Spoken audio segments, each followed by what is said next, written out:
tonight, show of solidarity. 1 year later, Kyiv stands, and Ukraine stands. Democracy stands.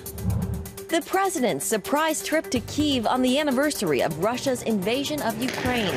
And look up in the sky.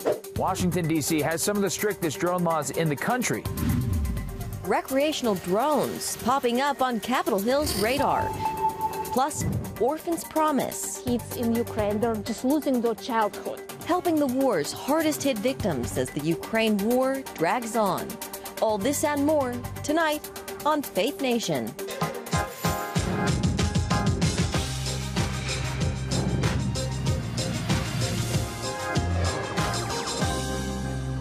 The surprise trip noticed around the world. Good evening in Washington. I'm Jenna Browder. Just days before the one-year anniversary of Russia invading Ukraine, President Biden made a historic visit to the war-torn country. In a show of solidarity with Ukrainian President Volodymyr Zelensky, President Biden pledged an additional $500 million in aid. CBN News White House correspondent Abigail Robertson has our top story, including reaction from lawmakers here at home. Abigail? Well, Jenna, speaking from the palace in Kyiv, President Biden promised that the U.S. will continue to support Ukraine for as long as it takes, while also acknowledging that this conflict is far from over. Our conquest is failing. Biden stated his presence represents unwavering support for Ukraine's independence, freedom, and territorial integrity, adding Russian President Vladimir Putin didn't realize that a united NATO would stand against him. He thought he could outlast us. I don't think he's thinking that right now. Air raid sirens rang out as Biden walked with Zelensky to the Wall of Remembrance, honoring Ukrainian soldiers who've died in battle since 2014. Thank you very much for coming, Mr. President. That is a huge moment of supporting of the Ukraine. Back home, various reaction to the ongoing efforts. While Senator Lindsey Graham wants the U.S. to designate Russia a state sponsor of terrorism, Florida Governor Ron DeSantis says Biden needs to lay out a clear objective of U.S. support for Ukraine. I don't think it's in our interest to be getting into proxy war with China getting involved over things like the borderlands or over Crimea. So I think it would behoove them to identify what is the strategic objective that they're trying to achieve. But just saying it's an open-ended blank check, that is not acceptable. House Foreign Affairs Committee Chairman Michael McCaul would like more advanced military aid and assistance sent to Ukraine, including training Ukrainians to fly F-16 fighter jets. The fact is, the longer they wait, the longer this conflict will prevail. We need to throw everything we can into this fight so that they can win. United States UN Ambassador Linda Thomas Greenfield sounding as if it's not a matter of if the U.S. sends jets, but how. We have to ensure, and I think Secretary Blinken said this as well, that they have the training necessary and the capacity to use weapon systems that we provide to them. Meanwhile, Secretary of State Antony Blinken warns China might send weapons to Russia, leading him to confront Chinese foreign affairs official Wang Yi in Munich this weekend with a message that such a move would have grave consequences. It was important for me to share very clearly with Wang Yi that this would be a serious problem. Above the background noise behind me, President Biden is now in Poland, where he will speak about how the United States has rallied the world to support Ukraine. Jenna? All right, at the White House, Abigail Robertson, thank you very much. And here with us now is Ryan Probst, research analyst at the Foundation for Defense of Democracy's Center on Military and Political Power. Ryan, welcome. Good to have you with us this Monday. So following President Biden's visit to Ukraine, we're anticipating a major speech from Vladimir Putin. What are you expecting to hear from the Russian president?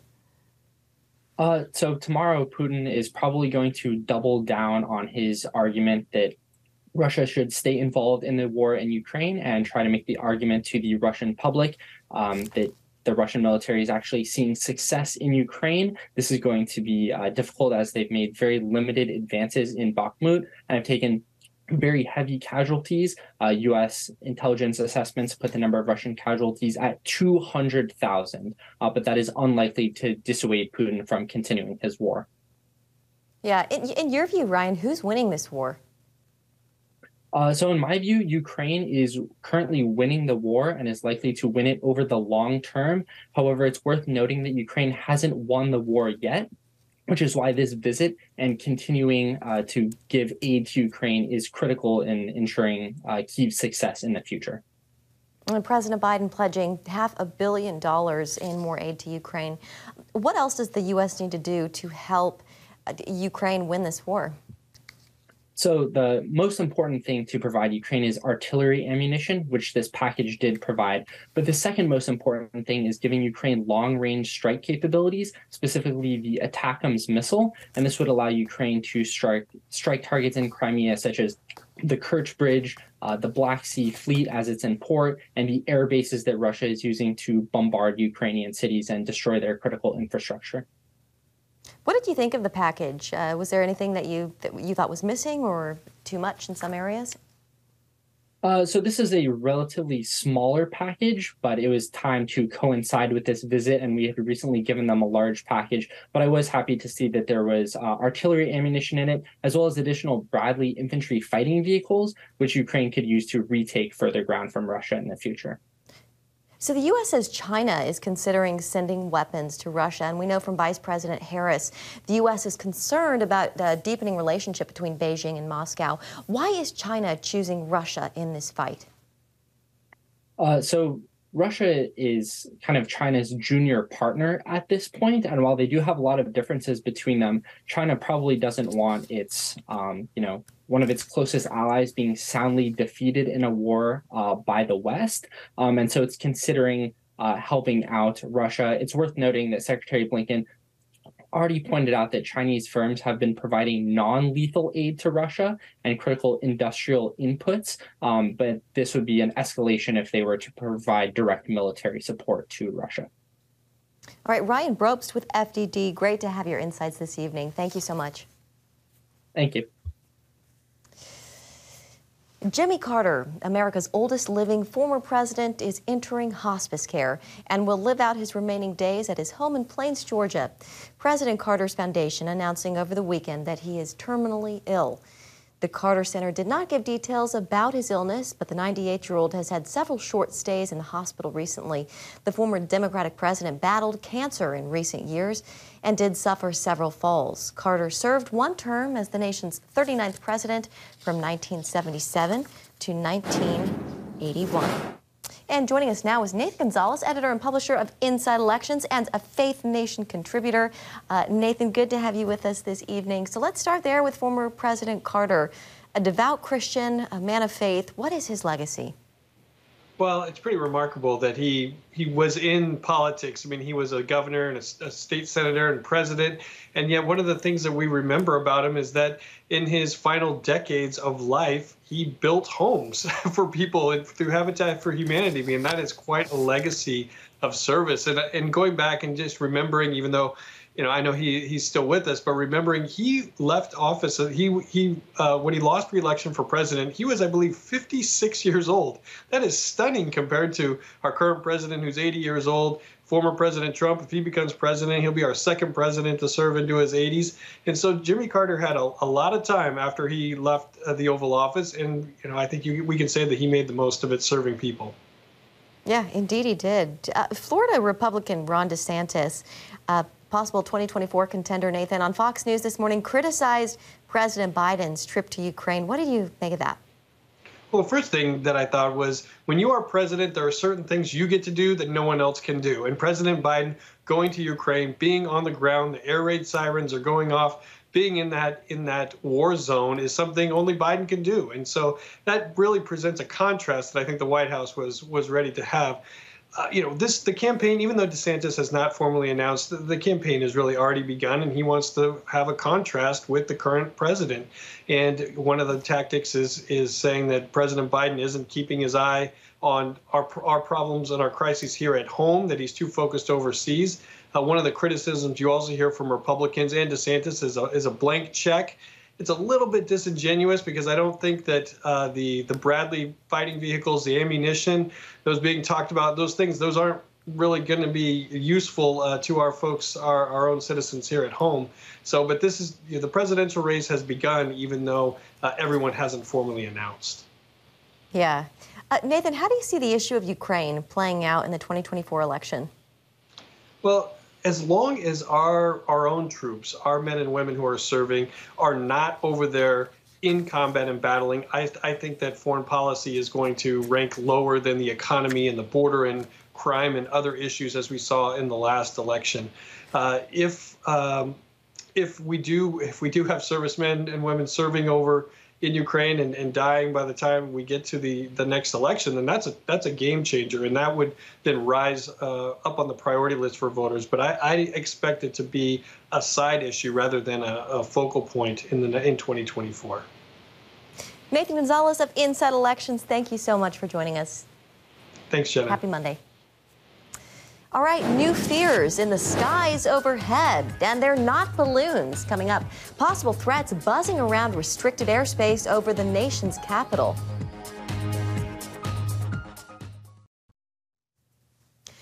Tonight, federal officials are stepping in to help people affected by the toxic train derailment in Ohio.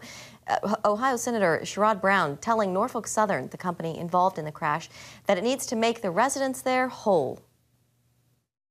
Everything that's happened here, all the cleanup, all the drilling, all the testing, all the hotel stays, all of that is on Norfolk Southern. They caused it. There's no question they caused it with this derailment because, again, they underinvested in their employees.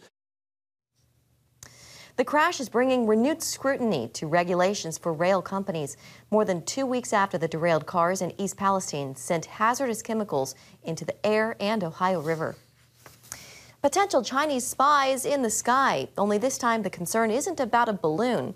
It's over drones flying above our nation's capital. CBN's Matt Galka has a look at these possible threats buzzing around restricted airspace over Washington, D.C. Recreational drones have been creating a growing buzz for years. The ability to provide stunning views and unique perspectives has driven the drone market to $1 billion industry in the United States. This soaring popularity has also put these flying machines on Capitol Hill's radar, especially given tensions with China. The world's largest recreational drone maker is Chinese-owned company DJI, and alarm bells ring as drones keep popping up around Washington, D.C. Here's why. If you look behind me, there is no Capitol, there are no monuments, there's no D.C., and that's because there's not supposed to be. Washington, D.C. has some of the strictest drone laws in the country, and at minimum, drones are supposed to be at least 15 miles away. That's why we're in Fairfax County, Virginia. This FAA map shows the no-fly zones around the nation's capital. The red ring shows a strict no-fly zone covering a 15-mile radius around D.C. The outer ring allows for drone flights with altitude and other restrictions. Most drones come equipped with internal GPS that automatically limits the ability to fly in restricted areas. But that hasn't stopped increasing flybys. This report from Politico details classified briefings presented to Senate committees about hundreds of drones detected around the Capitol. Homeland Security warned last summer about the potential for foreign adversaries to hack drones for spying or cyber attacks. What we know is that the threat posed by UAS is widespread across the country, and it is critical that our partners have the authority to help protect the homeland. Homeland Security Committee member Senator Rick Scott attended that hearing. Let's wake up. I mean, since I've been up here, I've been saying our federal government has got to stop buying Chinese-made drones. These are just can be used for surveillance, and they are, as far as we know. So our government shouldn't be buying them. Our military shouldn't be buying them. Senator Scott has introduced multiple bills to curb the use of foreign-made, specifically China-made, drones in government. The encounters in restricted airspace means someone hacked or manipulated the drones to bypass the geofencing. Whether malicious or not, it poses a problem. And I think the way to think about it, what can you do? You can make sure you don't buy Chinese products. You don't use TikTok. You can make sure that you never buy a Chinese drone. Regarding the restricted airspace encounters, DJI told Politico, quote, "Unfortunately, while DJI puts everything in place to identify and notify our customers about areas in which they can't fly, we can't control the end user's behavior."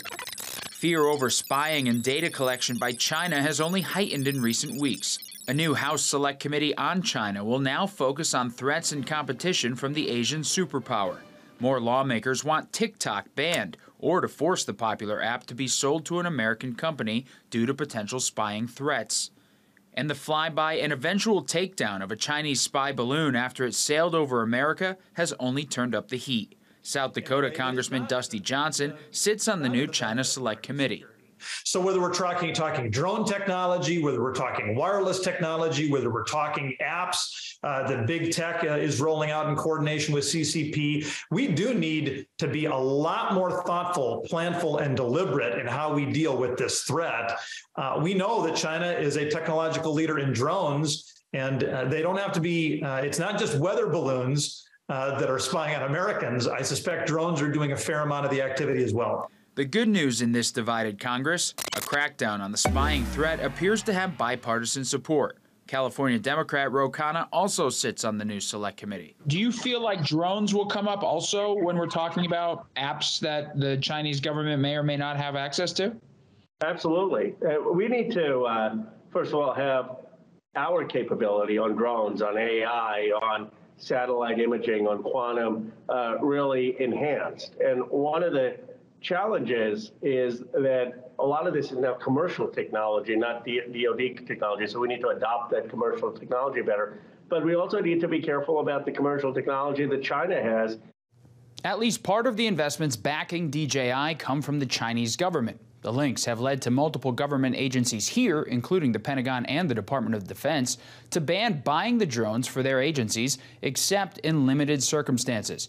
But another potential problem, the drones are used by local law enforcement across the country, as the machines are increasingly used to help first responders. Matt Gelka, CBN News. Thank you, Matt. Children are some of the hardest hit victims in the war in Ukraine. When we come back, how Orphans Promise is helping and how you can too.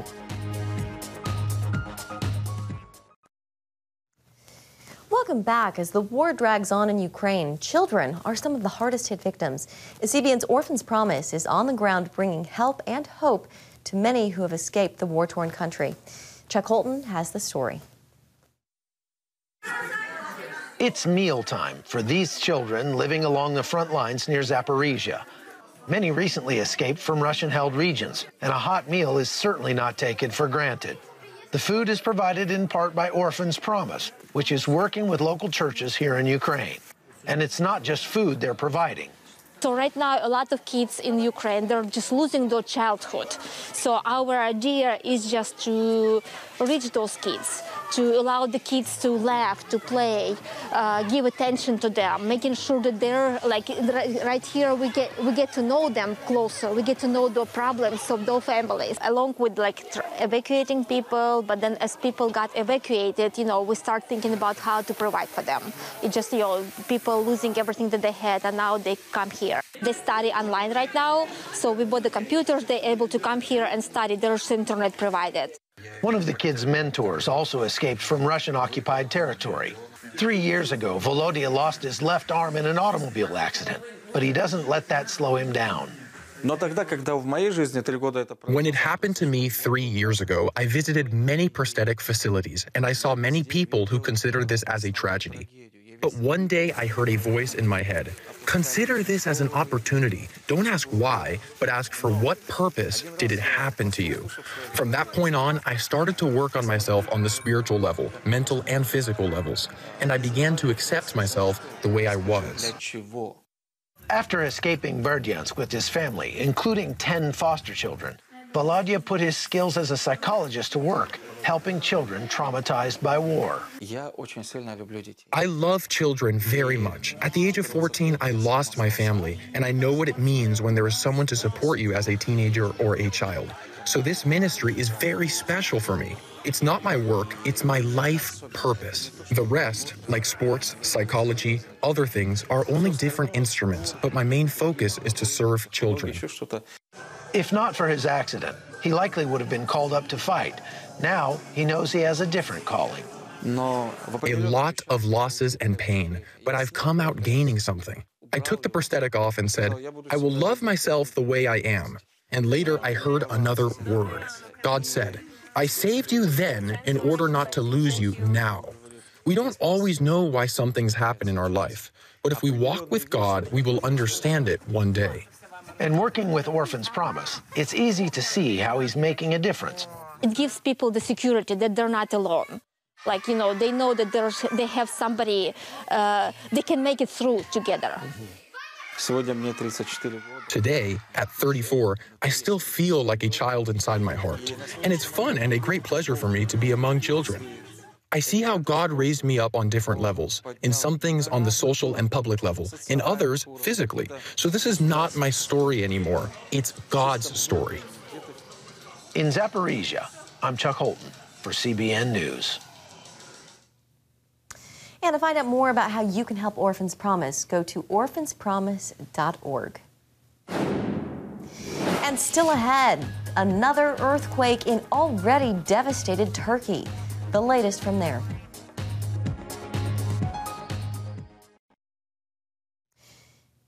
And finally tonight, Turkey is reeling anew after a new 6.4 magnitude earthquake shook the country this afternoon. 2 weeks after earthquakes devastated parts of Syria and Turkey, the scale of devastation is still being unearthed. The death toll reaching over 44,000, with thousands still missing. Experts estimate 26 million people are in need of aid across both countries. The CBN's Operation Blessing has been on the ground in Turkey, delivering material support and hope to those who need it most. One volunteer describing how she's been able to help the smallest of those in need. I was talking to a child trauma expert, and they said that bringing joyful memories in the midst of painful circumstances is really important. So I was just saying, I want to bring as many joyful memories in this time. And you can help these ongoing relief efforts by donating to the Operation Blessing Disaster Relief Fund.